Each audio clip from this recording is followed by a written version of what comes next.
Welcome to 2023 and another episode of the Preventive Medicine Podcast. If you are brand new here, my name is Dr. Ragav Sharma. I am a physical medicine and rehabilitation resident physician. I'm in my second year, which means I still have about 2 years to go, but I've been doing this podcast for about 3 years now and explore various topics related to preventive medicine from kind of every aspect available and as evidence-based as possible. That can be tough sometimes, but that's what I try to do. If this is your first time listening to this podcast, then thank you for tuning in. We have so many more episodes. I believe this is episode number 68, which means there are 67 episodes that you can go listen to. We've talked about episodes anywhere and topics anywhere from nutrition to exercise to kind of how to approach a new client if you're a personal trainer. We've talked about things from the GI perspective, as far as gut health, as far as even bariatric surgery. We've talked about how the environment affects kind of our health and social determinants of health. We've talked to cardiologists, we've talked to gynecologists, we've talked to everyone. And we've gathered a lot of perspectives related to prevention. So if there's a topic you're interested in, chances are we've probably recorded an episode close to it. And if not, then like I'll discuss later in this episode, please get in touch with me and I will try to make that episode a reality. But now let's get into this intro. Overcoming saber-toothed tigers and woolly mammoths, we must now face a new enemy, ourselves. With the rates of diseases such as heart disease, stroke, diabetes, depression, and many others ballooning, we must find a better solution to these modern epidemics. Welcome to the Preventive Medicine Podcast. We believe in building a foundation of health by means of prevention so that you can build the life you want and find fulfillment with no barriers. Hear from experts around the country on how to take your health into your hands. Take control and build a foundation of health for the life that you want to live. And now, here's your host, Ragav Sharma.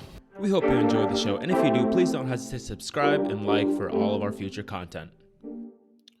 Welcome back to another year of the podcast. And I started this podcast in the year of 2020, and it's now 2023, which means that it has been quite a while. And like I've said, there have been 67 total episodes to date.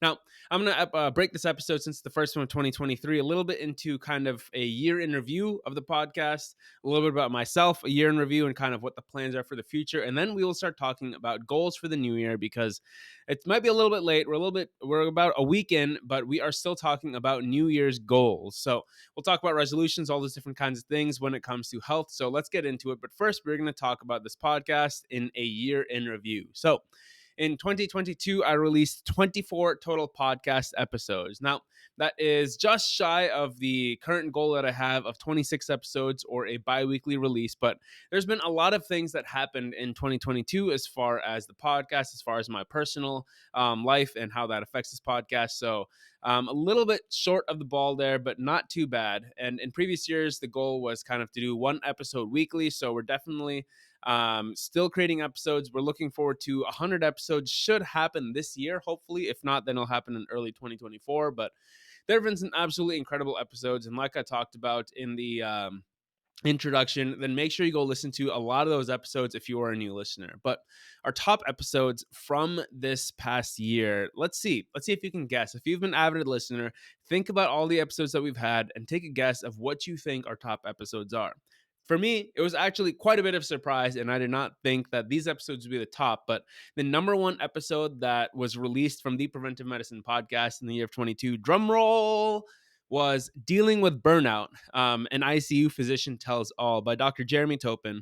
And this episode was very interesting. So this episode came off of me doing an ICU rotation, and this physician previously having worked in that same ICU, but now had kind of retired, moved on due to burnout. So in this episode, we kind of talked about his journey as an ICU physician. We talked a little bit about prevention in the ICU, because why not?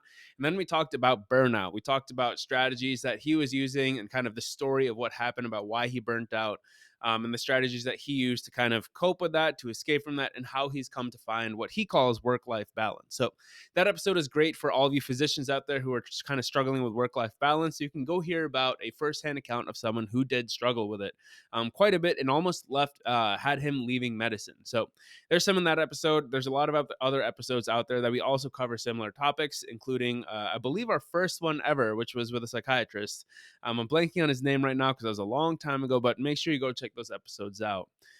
The number 2 episode, another drum roll, please, was The Dogma of Diets and Nutritional History with Alan Flanagan. Now, this one was really interesting to me. I thoroughly enjoyed that conversation because it's something that we don't really talk about. We talk about nutrition a lot, whether on this podcast or on Instagram or wherever else. And if you're listening to this podcast, you probably have some interest in nutrition, but we never think about the dogma of these diets and where these diets come from and the history. And then in this episode, Alan Flanagan really is a history buff. He has read so much on history. He's really good at that.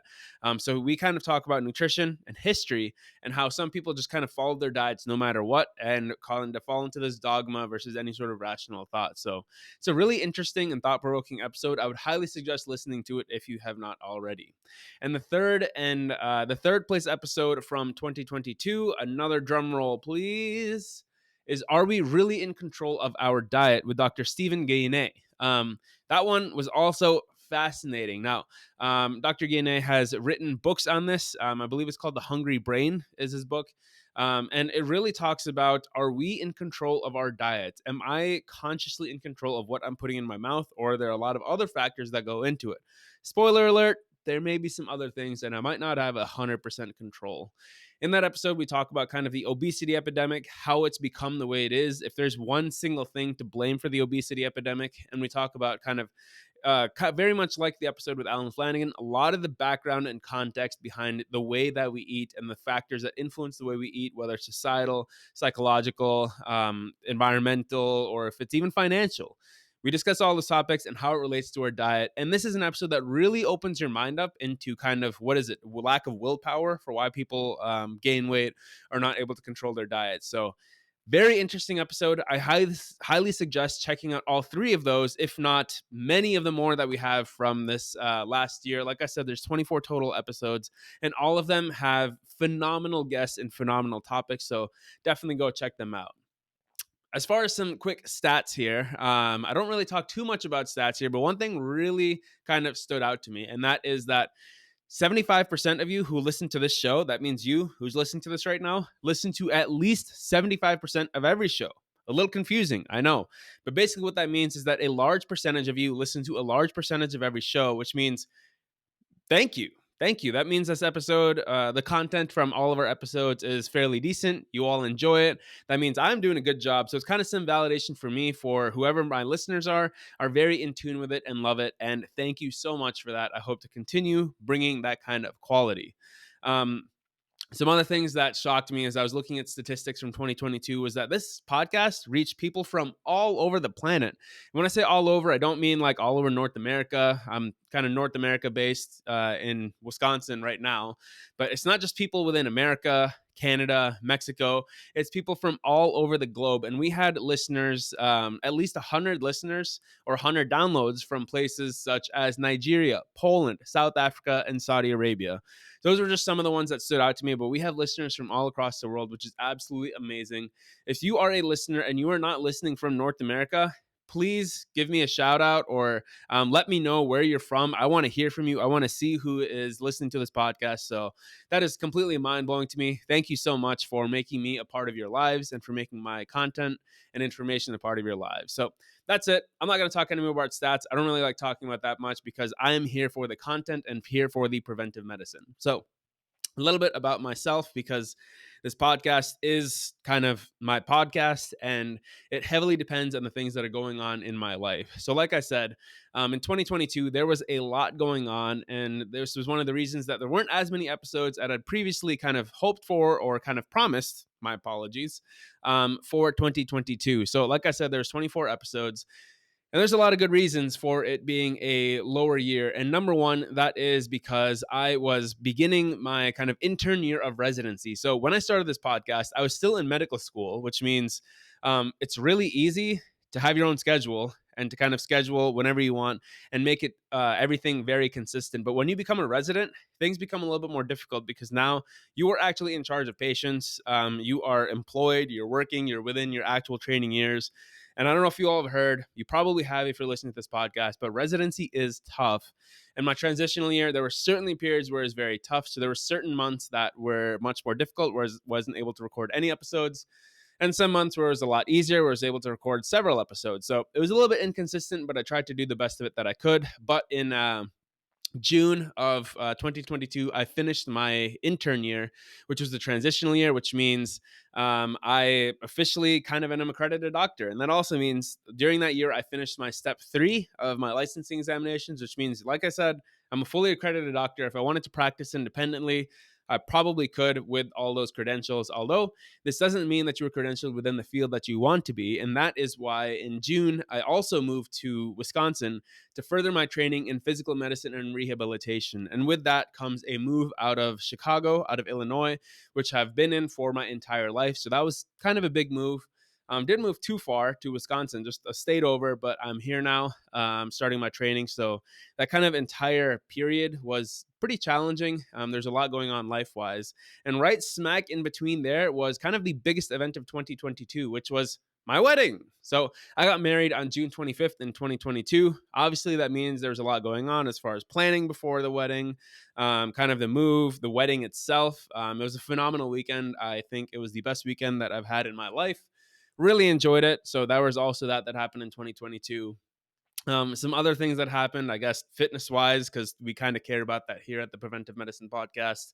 Um, I competed in 2 powerlifting meets this year. I actually hold the state record for the deadlift in the 242-pound class, drug tested, of course, in the state of Illinois in the USP organization. So I got a state record. I'm pretty happy about that. It's 711 pounds, which is a pretty big deadlift for me. Probably could have gotten a little bit more. I think I was good for the mid 7s that day, but it was a really long day. It was really tiring. That final deadlift was at like 6 p.m. So not going to say too much about it, but I had a good year as far as powerlifting goes. And that was probably my last meet for the next 3 to 4 years as I shift gears, try to get a little bit more conditioning focused, get back to some of the athletics and sports that I was playing back then. I'm actually signed up for the Chicago Marathon in 2023. So I have that to look forward to. So there's that as far as training goals, all that kind of stuff.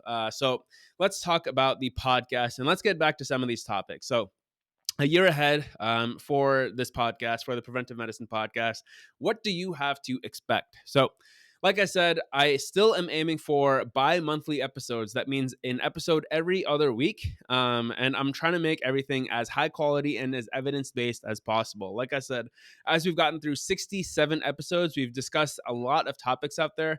And it's pretty difficult to kind of talk evidence-based about one topic and keep it going. And the thing that I try to do is make sure that every guest I have is an expert.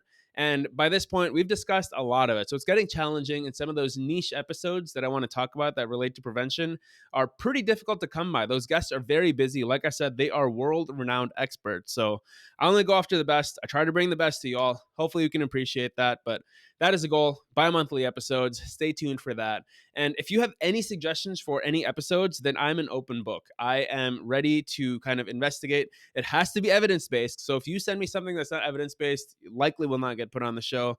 But if you send me someone that has phenomenal information for a topic I haven't really touched that much, then trust me, I will go after it. And I will try to make sure that they are an expert, they're able to speak on the topic, and we will get them on the show. So that's that as far as the podcast, year in review, and where we're going. So now let's start talking about New Year's goals. All right, New Year's resolutions. They are a hot topic. And what I'm learning now is that apparently only 20% of people actually set New Year's resolutions, which I thought would be a lot higher. I thought it'd be the other way. I thought that 80% of people are setting New Year's resolutions and 20% are not. Now, those numbers may be flawed. I saw them somewhere on Instagram. So, like I said, not necessarily evidence based, but what are your thoughts on New Year's resolutions? If you're watching this on YouTube, and if you don't know, every episode is released on YouTube in full, so you can see my face. Whether or not you think it's worth looking at, that's up to you.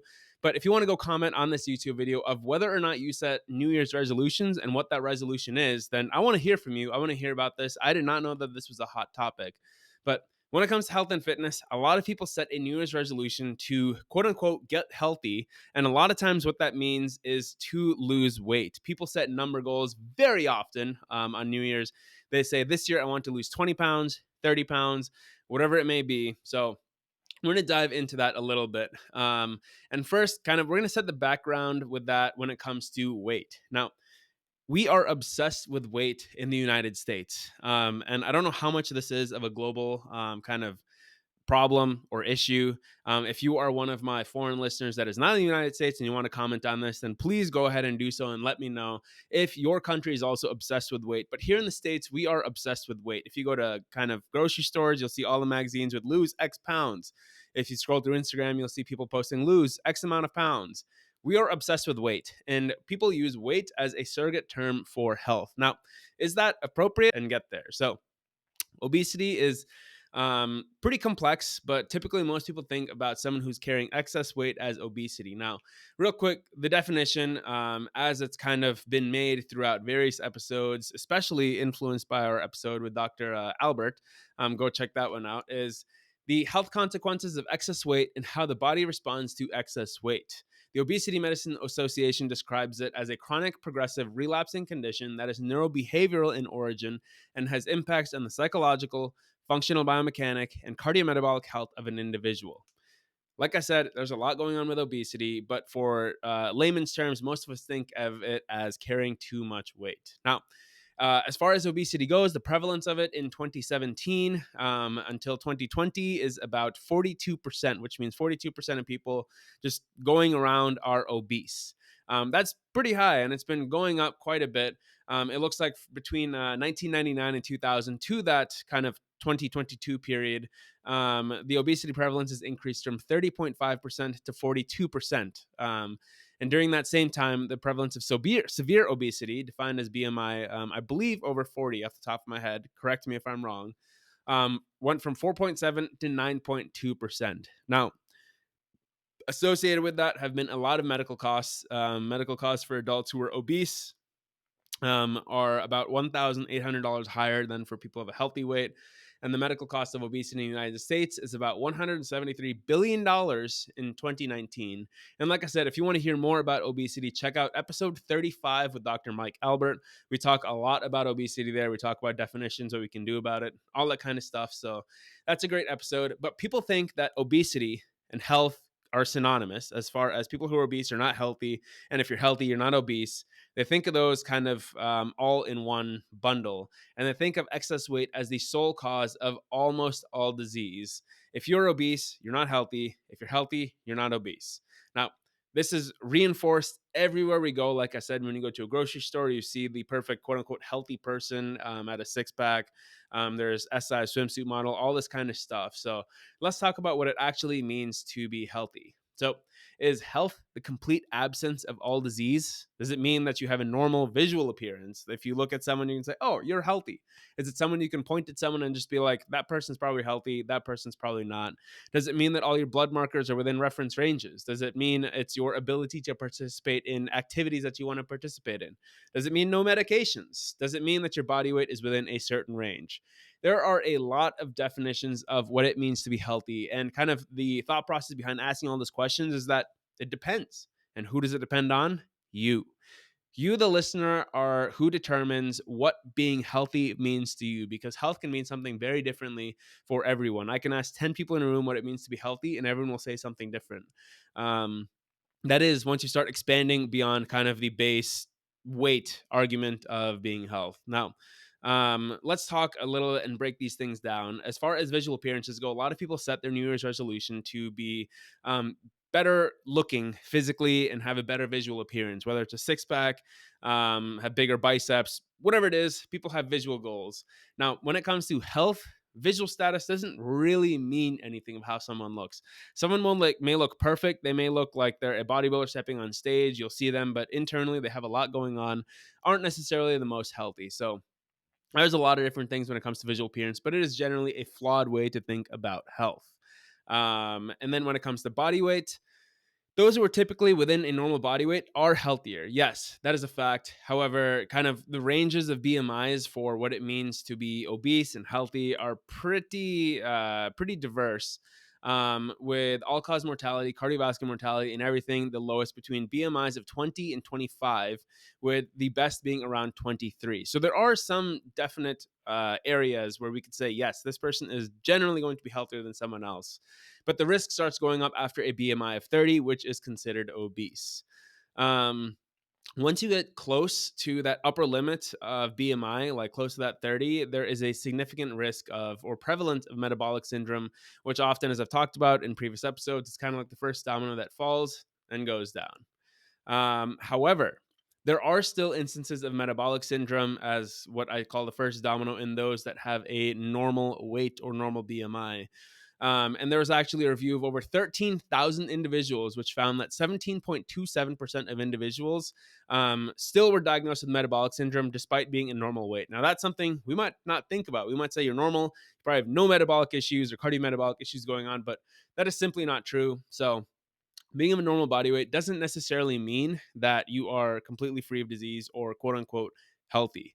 On the contrary, there are actually people who are obese who are metabolically healthy, and this is between 10 and 30% of people, based on a study that classify under metabolically healthy obesity. So once again, not necessarily a good marker of being healthy. However, we can say if you are of a healthier BMI, you're more likely to be healthy.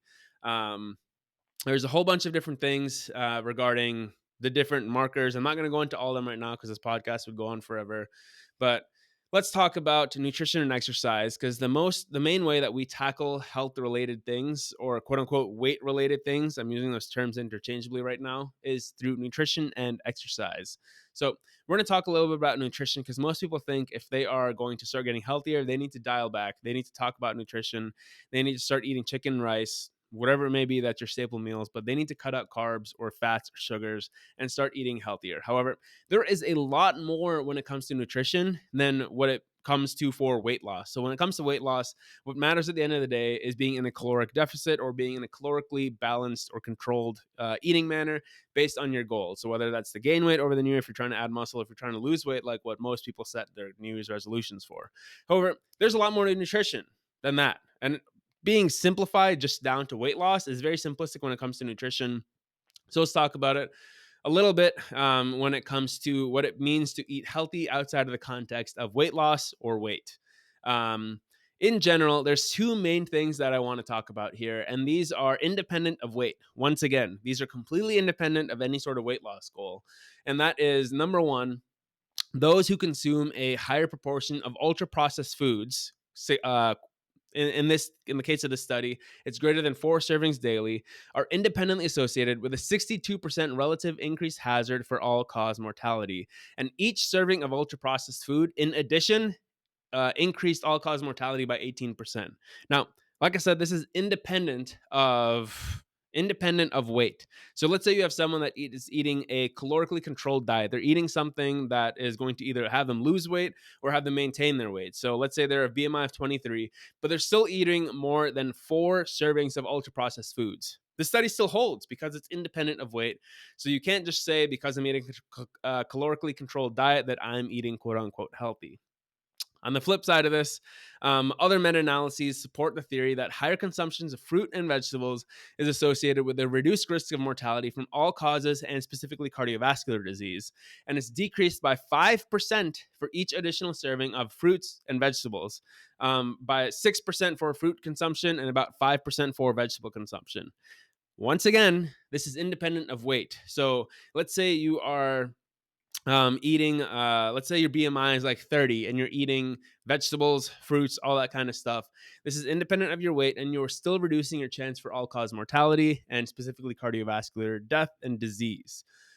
So those two combined, as far as New Year's resolution goes, the main goal should not be to kind of lose weight when it comes to that, as far as controlling calories, meaning you can't just eat Twinkies and Ho-Hos and all that to meet your weight loss goals, which is possible.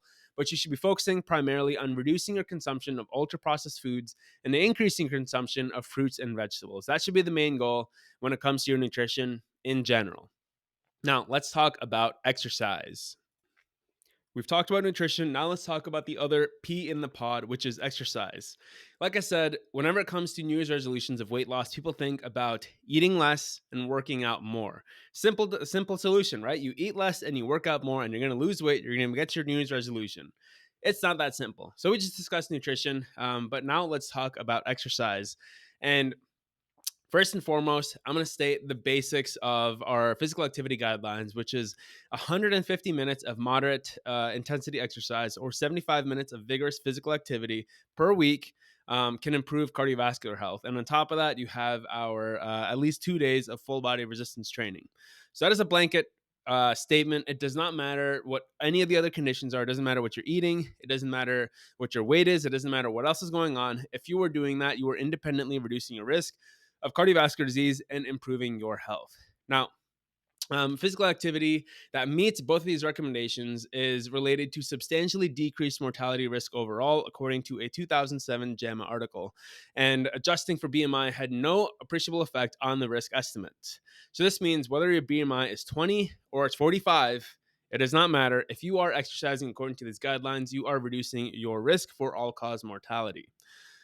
Let's get that out of the way. So, exercise, number one, is good for you. It doesn't matter what the context is. Everyone should be exercising, trying to at least maintain those guidelines. And another caveat to that, which we've talked about in other episodes, is that it doesn't matter even if you actually meet those guidelines. You're going to get benefit at any sort of interval, if whether you're exercising 5 minutes or you're going beyond those guidelines. So, one of the interesting things that I kind of discussed in 2022 or learned in 2022 is that physical activity is not even good for weight loss to begin with. If you listen to Herman Ponzer, or if you read his book Burn, or if you look at a lot of studies done by Kevin Hall, who's huge in this kind of field of research, you learn that exercise is not good for weight loss because of the way our body adjusts and because of the way our body kind of adjusts our BMI. Sorry, not our BMI, our BMR for exercise. So it's not even good. And if you're interested in this, I highly suggest reading the book Burn by Herman Ponzer. Barbell Medicine actually had him on their show. So if you can find that episode, that is also a fascinating episode to listen to. So if you are trying to lose weight in the year of 2023 by heavily pushing exercise, you're probably not going to get that far with it. So it's probably not the best. And instead, you need to focus your efforts on exercising for general health rather than using it for weight loss. If you look at improvements, so let's say you are starting to exercise, let's see what improvements you're going to get outside of your weight. So in a study of 2018 found that improvements in cardiometabolic health are found in people who engage in exercise with modest or even no weight loss. So this means that those who are exercising, let's say they're not losing weight, let's say they're not being able to meet their weight loss goals, they're still getting benefit. So there's not all of the benefit is loaded in weight loss, and that's what a lot of people think. There is still independent benefit when it comes to exercise as far as cardiometabolic health. Another study, which is an overview of 12 systematic reviews and 149 studies, shows that although the effect of weight and fat loss is relatively small magnitude, the reduction of visceral fat is likely to enhance cardiometabolic health in patients. Importantly, visceral fat loss can occur even when participants experience small or no weight loss. And this does not provide evidence that exercise helps prevent weight regain after weight loss. So what this means is that when you exercise, you might not lose any weight, but you still lose visceral fat. And visceral fat has been shown in numerous studies to not necessarily be good for cardiometabolic health. Exercise training also improves blood glucose, improves blood cholesterol and vascular function to a similar extent as weight loss. So even if you're not losing weight, you're still getting a lot of those benefits. Essentially, exercise is great. There's no real let's just say this another study. I have one more study here in my notes. I'm not trying not to belabor these notes because at that point I'll just be like I'm just citing a bunch of things, which gets really boring. But this one's good. I'll do it one last one. Is that the Journal of American Cardiology in 2018 published a study which found no observed mortality risk reductions associated with weight loss in individuals with coronary artery disease and reduced mortality risk associated with weight gain in individuals who were normal weight at baseline. Sustained physical activity, however, was associated with substantial risk reduction. So, weight loss didn't help that much, but it looks like those who exercised and had sustained physical activity improved. So, that is fascinating. When it comes to relating it all together, those two peas in a pod, that exercise and nutrition, there are so many benefits to have for both outside of weight. So in 2023, can we please stop hyperfixating on weight? I know I did back in 2018, 2019 is when I kind of started making that shift in my mindset where I separated my weight and my health. And they aren't necessarily, sure, there are strong correlations in between, but just focusing on nutrition and exercise for the sole purpose of controlling your weight leaves so much more on the table, and we should actually be reframing and thinking about it as a way to nourish and help our body and our health outside of weight. And in my experience, what I found is that that is actually a much better recipe for sustaining and adhering to physical activity rather than focusing on it for weight. Because once that weight loss goal is there, where's the motivation to continue? And if you're not losing weight, if it just isn't working out for whatever reason, you also have no motivation to continue. And we've seen that sustained focus and sustained physical activity is great for you in so many different ways. And adhering to a lower ultra processed food and higher diet of fruits and vegetables is also phenomenal for you. So, whatever it takes in 2023, let's try to make that mindset shift, that instead of eating and exercising for weight loss or for a specific weight goal, we are doing it for our health, to nourish ourselves and to make ourselves better and able to participate in whatever it may be that you want to and meet your definition of health.